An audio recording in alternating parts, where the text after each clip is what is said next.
How's it going, Mets and overall baseball fans? Thank you guys all so much for chiming in for the latest live show here on the channel, as today begins a new series for the team in Queens.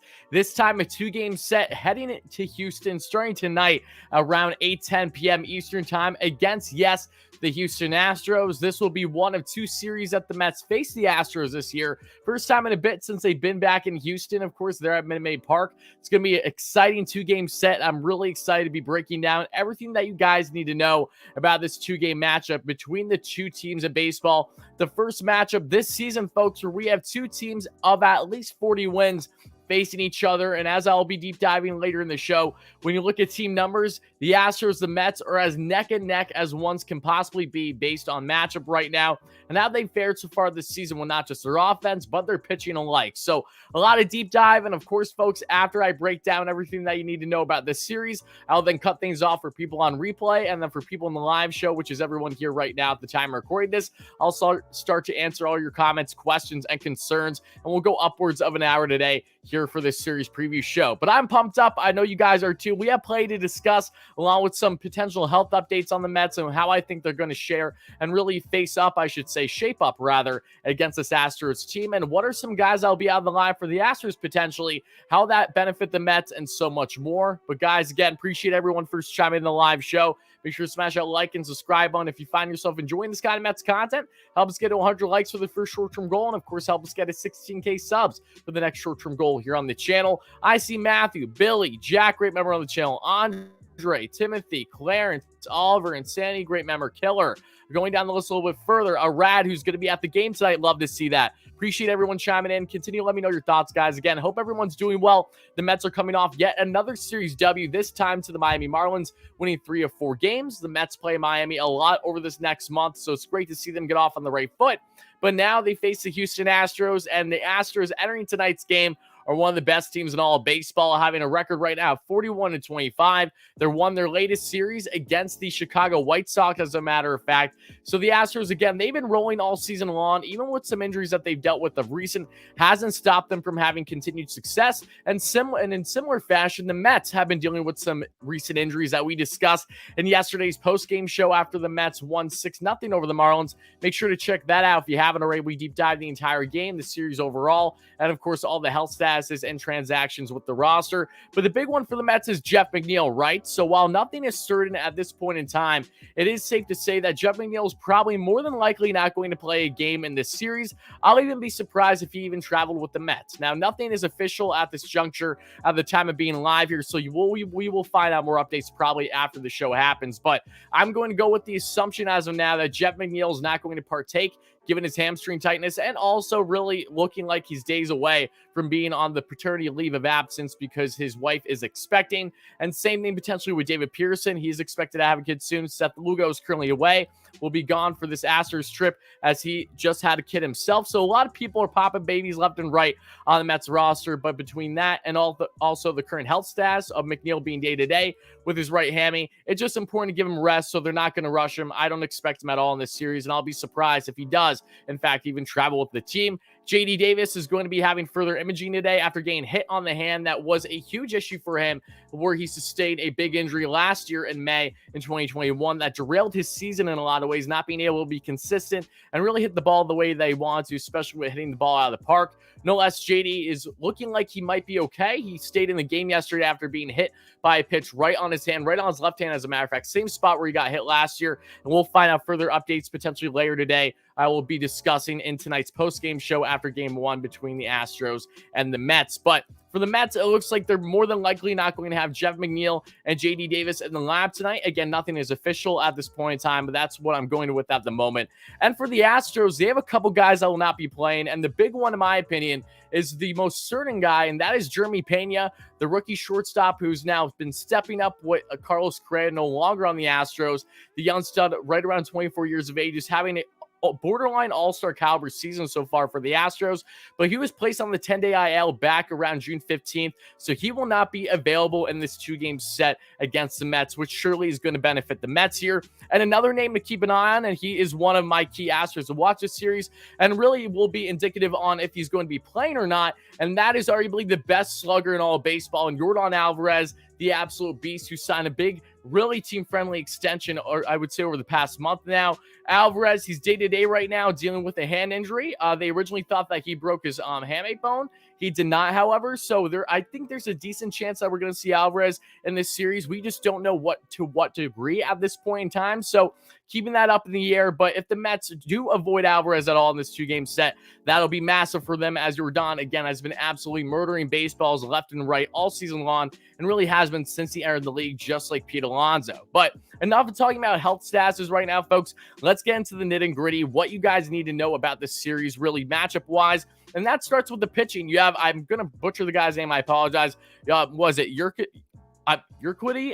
Again, I apologize if I'm saying it wrong, versus Trevor Williams in game 1. And this is an interesting matchup because for both teams, they have basically their number 5 stars out there. Trev, who is 1-3 on the year with a 3.53 ERA, has looked pretty solid so far here. Let me just get some water quick, guys. Bear with me.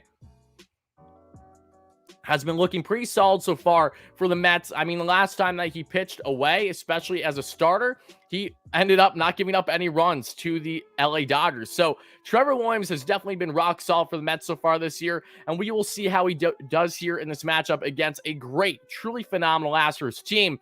But he's facing off against the other 5 starter this time for the Astros. And Urquidy, again, I apologize if I'm saying his name completely wrong. I do sincerely apologize for that. He's 5-3 with a 4.99 ERA. Definitely a veteran right-hander that the Mets should be able to take advantage of tonight. What I would expect to be a pretty explosive, offensively minded 2-game set between these two teams. Well, then we get into game 2, and that is where you're going to have another solid pitching matchup. This time, Cookie Carrasco is 8-2 on the year with 3.96 ERA. Cookie, who pitched beautifully in his last start, has really looked strong so far for the Mets this year as one of their more reliable starters, which is crazy to think that, yes, Cookie would be one of the most reliable starters for the Mets this year. Who would have thought that heading into the season? But a healthy Cookie has surely been a strong one, just working beautifully. His last start, again, dominant with the slider. Just loving everything that I'm seeing from Carrasco as of late. Matching up against Garcia, who's 4-5 on the year for the right-hander, a 3.41 ERA, one of the strong starters in this rotation for the Astros. But something that is important for the Mets in this matchup, and potentially next week's matchup too, when the Mets face Houston back at home at Citi Field, is that they are avoiding the 2 studs in their rotation, that being in Justin Verlander, who's 39 years of age, pitching the best baseball of his career still after being away from the game for 2 years with his Tommy John surgery. I mean, Justin Verlander is an anomaly of a pitcher. He is like the Max Scherzers, Jacob deGroms of the world, truly the elites that are destined to be a sure Hall of Famer as soon as he retires. But again, absolutely phenomenal year for him. And also the same thing, I believe, if I'm not mistaken, with Valdez, if I'm not saying his name wrong. He is another stud in the rotation there for the Astros. So thankfully, the Mets will be avoiding the 2-headed monster in this rotation for the Astros, which again means that they should take full advantage of every opportunity given to them to this point.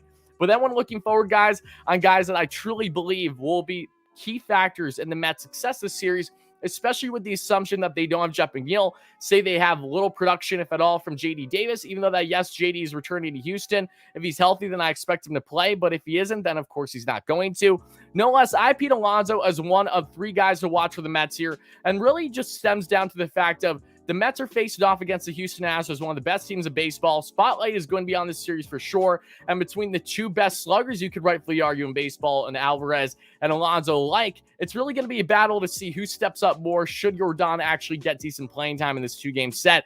But Alonso on the season, I mean, he's just been an absolute stud in so many ways. But against right-handed starters, which is what he's going to be seeing in this 2-game set, in 44 games, has 14 home runs, 48 RBIs, a 287 average, and a 948 OPS. And to add on even further insult to injury, that being for Houston's sake, in away games so far this year for Alonso in 34 games, has 11 home runs, 34 RBIs, a 279 average, and an 897 OPS. So between the matchups of the right-handed starters that he's going to face for at least a couple rounds there in each game, along with being away, you have to like the chances of Alonso. And other than that, there really aren't too many other numbers I decided to pull up because the Mets, the Astros, they don't play each other much. And I do apologize, guys. I'm seeing that my Wi-Fi is dropping. Visuals might look bad for a minute. Don't worry, they will pick back up again. Not sure why I'm having this issue because I did troubleshoot yesterday and things were working a lot better. But again, it's just been an on and off thing. So hopefully that changes here in a second. You'll be able to hear me fine. You might just have visuals of a minute not looking too hot, but again, that will surely change.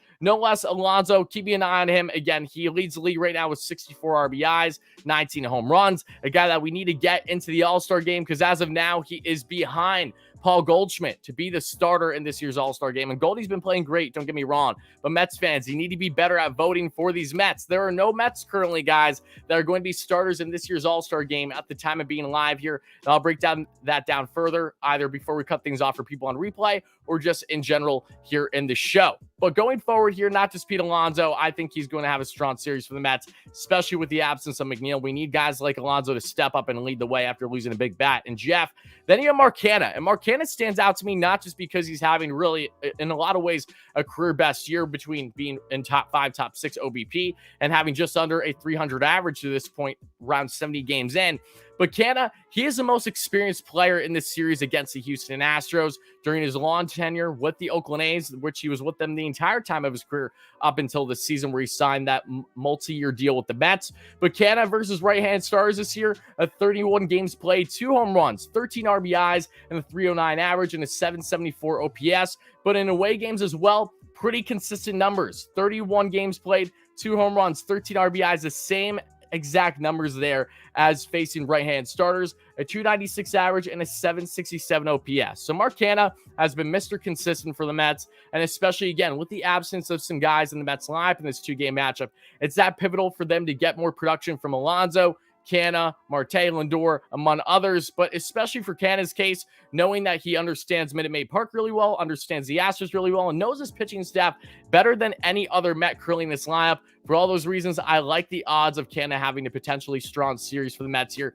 as he's been consistent all year long for them. But then the third player that I have for us to discuss for the Mets side of things, folks, I have to go with the likes of that being in Luis Guillorme. And now you might be wondering, Luis Guillorme, really? Yes, the reason why Guillorme, not just because he's batting over 300, has been phenomenal all year long for the Mets, and he had 2 hits coming in of the injured Jeff McNeil and the game in the 6-0 victory against the Marlins yesterday.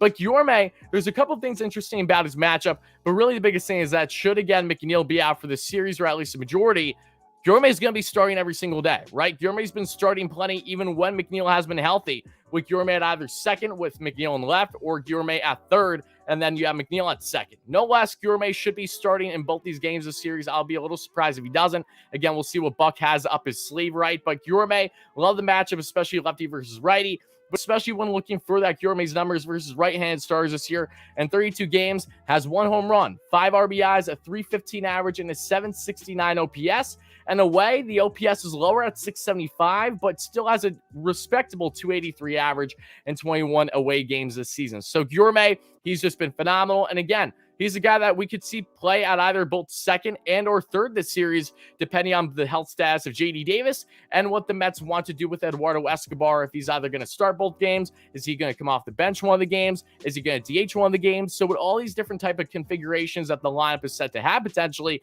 that is just further reasoning as to why Guillorme is not just expected at playing time, but definitely can thrive here in Houston against these Astros, who again have been one of the best teams in baseball. So, guys, I want to know your quick reactions right now. Let me know in the chat, how do you feel about the Mets right now? What player do you think is going to stand out the most in this 2-game set? And for people watching on replay as well, make sure to let me know your thoughts in the comments below. Which player you think will be the biggest X factor for the Mets in this series, for better or for worse? Gonna take some more water here. I apologize, guys. I'm getting caught in mouth quick earlier today. I don't know why. So again, just bear with me 1 second. But okay, folks, now let's get on to key Astros this series, because there are definitely 3.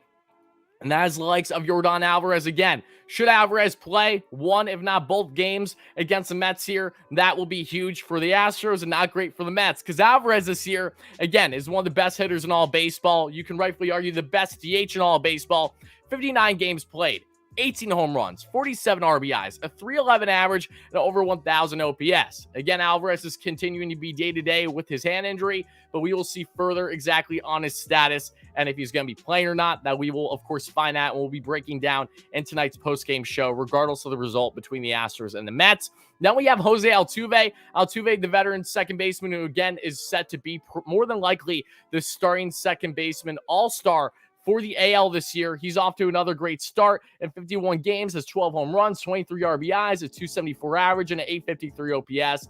And the veteran Altuve in home games this year was one of the X factors into why I picked him today, not just outside of being a stud every single year, but in 23 games at home, Altuve has 6 home runs, 10 RBIs, a 360 average, and over 1,000 OPS.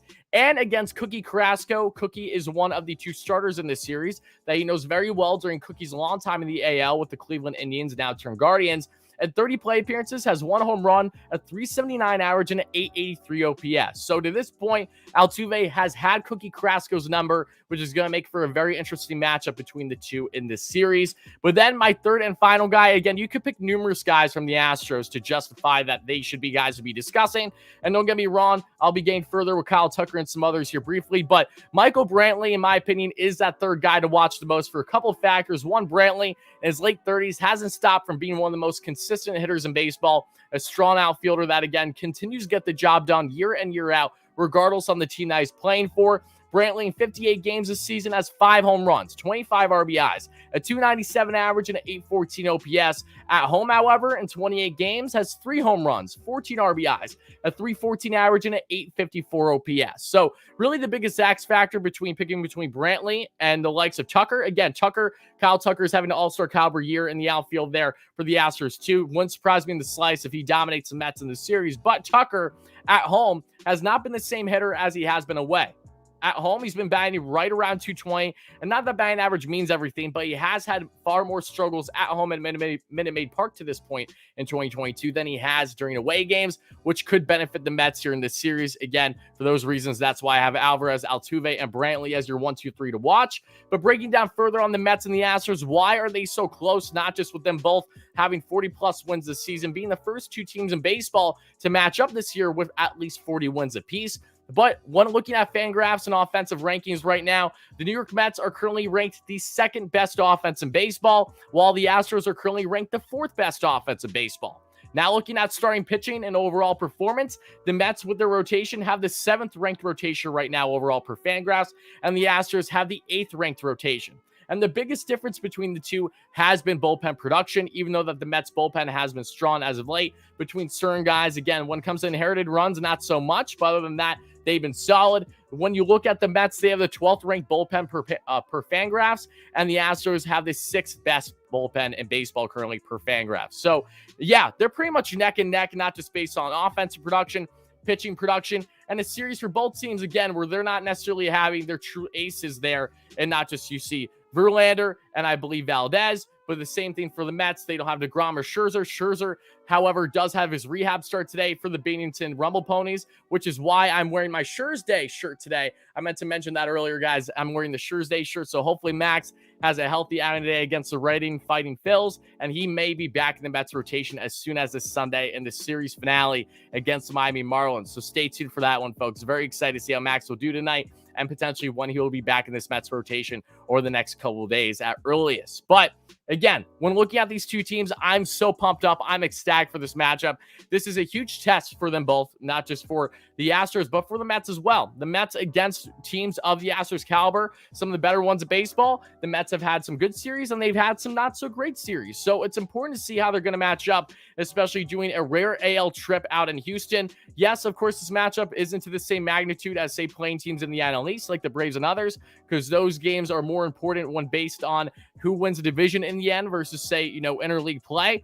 No less, however, the Astros, one of the best teams in baseball. It's going to be exciting. It's going to be electric to see these two teams match up. And again, just one of 2 series the two teams have over a week span. The Mets then again have Miami after Houston for a 3-game set or so. And then they have the Astros at home early next week. So we're going to see plenty of the Houston Astros over the next week. I'm very much looking forward to it. Big test for the Mets, but definitely an exciting one. And it'll be crucial to see how both the Astros do without Jeremy Pena still, and potentially Alvarez for a game or at best for the Mets case here too. But I do think Alvarez will play in at least one of the games in this series at minimum. And then for the Mets, not having Jeff McNeil more than likely, potentially not having JD Davis, again, to be determined on that front. We'll discuss it later today in the post-game show. But guys, that's really all we need to know about this matchup. It's going to be key for both teams. Again, we may find ourselves with, I don't know, God willing, fingers crossed, potentially a future World Series matchup either this year or in the coming years. I mean, who knows, right? But it's definitely nice to get a taste of the better teams in the AL and see how either different or similar they are with the Mets, not just based on the numbers that we see that I listed here, but especially how they actually perform against each other. What has made the Astros so good this year, and how will they perform against the Mets? That is what we will soon find out. So if the Mets can split this series, I will be happy. As long as the Mets don't get swept, and even if they get swept in 2 games, I mean, that'll suck, but it's not, sky falling situation. But at minimum, I definitely want to see the Mets split. And at best, of course, if you can sweep the 2-game series against the Astros team in Houston, sign me the heck up. We'll see what happens. But again, folks, for everyone in the live show, which is none of you guys watching replay, I'm going to start to answer all your comments, questions, and concerns now regarding the Mets. Talk more about the All-Star game coming up for the Mets and how they're faring right now in voting, and also getting into further on what should we expect more in this Astros series for whatever comments you got for me. But for people on replay, which is none of you guys on the live show, let me know your thoughts down below. Again, what player do you think will be the biggest X factor for the Mets in making or breaking this 2-game set? How excited or looking forward are you to this series in particular? And no less, make sure to let me know all your thoughts down below in the comments. Continue smashing that like and subscribe on if you enjoy this Mets content, and stay tuned for more great Mets content on the channel, including some massive content coming out later this week that I know you guys are going to be very excited about. Big announcement coming up over the next couple days, so stay tuned for that. But until then, people in the live show, let's answer all your comments, questions, and concerns now. But for people on replay, this is where I'll be cutting things off.